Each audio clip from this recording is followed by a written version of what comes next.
Okay, I know this might be unpopular, but I actually believe that ghosting doesn't exist. Or that ghosting is made up by people that also believe in the Easter Bunny. In this video, you will see why everything you've been told about ghosting is a lie. How understanding this one overlooked fact will completely change the way you handle it forever, and what ghosting really says about you.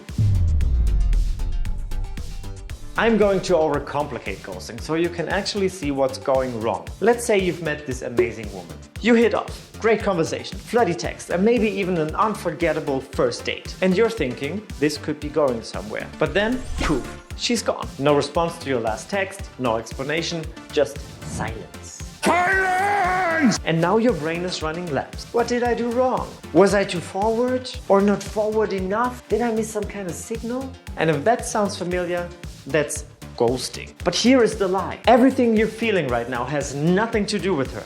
It's all about you. But first, why should you listen to me? Well, over the last 12 years, I helped hundreds of shy and single men develop unshakable confidence and attract the right kind of women into their lives. So that they are happy singles now who date amazing women all over the world, or are in a loving and deep relationship with that one and are finally the man that they always wanted to be. First, let's talk about why this feels so personal. You probably think her silence means something about you. That you weren't good enough, attractive enough, or interesting enough. But here's the thing, ghosting isn't rejection in the way you think. It's a reflection of how much emotional weight you put on her attention. Think about it. Why does her silence hurt so much? It's because deep down, you used her response as a proof that you mattered. Her texts weren't just texts.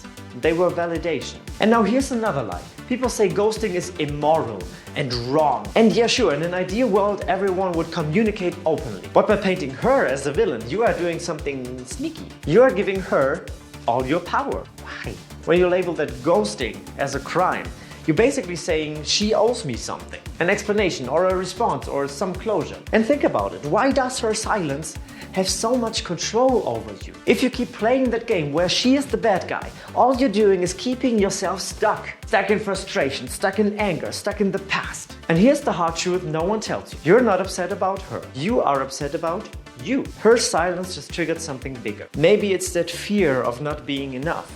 Or maybe that belief that you need someone's attention to feel whole and complete. So this isn't about her ghosting you. It's more about you ghosting yourself. By ignoring your own ability to validate, value, and respect yourself without someone else's input. Okay, but if that's the case, why does it still feel so devastating? It's because of one overlooked fact no one talks about it. And once you understand it, everything changes. I know this might be unpopular, but I believe ghosting isn't about rejection. It's withdrawal from the attention you were hooked on. The truth is, the reason why ghosting feels so unbearable isn't because of her silence, it's because of what the silence takes away from you. Think of it like this. Every message she sent, every little attention, every little compliment, it all felt like hits of dopamine. And you got used to the rush of feeling important, wanted, or worthy. And what you're experiencing now is not a heartbreak, it's cold turkey. It's like a drug addict experiencing withdrawal syndromes. When the high stops, the body craves the fix. And it's the same with ghosting. You weren't just connecting with her. You were addicted to what her attention made you feel about yourself. And now that that is gone, it's the crash that's hurting you. And here's the question now. What does a good addict do when he feels symptoms of withdrawal? He chases after the next hit. As the one being ghosted, we think, if I just send the perfect text, I can get her to respond, and I will feel better if she explains or apologizes. But here's the problem.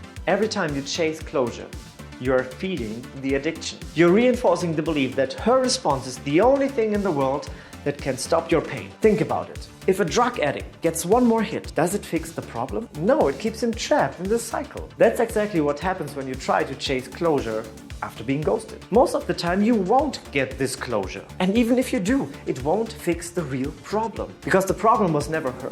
It was the dependence you built on what she gave you. And here's the overlooked fact that changes everything. You do not need her to text you back. You don't need her explanation or apology to move on. You only think you do because you're still hooked on the idea that her attention defines your worth. And the second you let go of that need, everything changes. You will stop waiting for her to fix your pain. You will stop trying to get one more hit of someone who is already gone. Instead, you take back your control by deciding that her silence is all the closure you need. It's not easy, I know, but it's freaking powerful. The decision is the only thing you need to break free from the cycle. And when you do, ghosting loses its grip on you. So, let me ask you something now. Why are you really upset she ghosted you? Is it her silence? Or is it the fact that her silence took something from you? You've probably spent hours analyzing every detail, replaying everything in your head. And now you're angry because she didn't give you the respect of an explanation why she gone silent. That's so disrespectful. But if you dig deeper, that anger isn't about her disrespectful silence. It's about something bigger. It's about control. Here's the thing, a lot of creators on YouTube don't understand that if you are shattered by ghosting, then you've handed over control of your self-worth to her. But instead of addressing that, they give you band-aids, scripts for the perfect text, or little tricks to make her regret leaving. And let's be honest, you've probably thought about sending these texts, right? Because deep down there is still the hope that if you just say the perfect thing, she will come back. And if she comes back, you will win. And if you win, you'll get all your validation back. But here's the uncomfortable truth I want you to hear. That cycle, it's a trap. This is why ghosting hurts so much. It's why you feel powerless. And until you face it, you will feel stuck.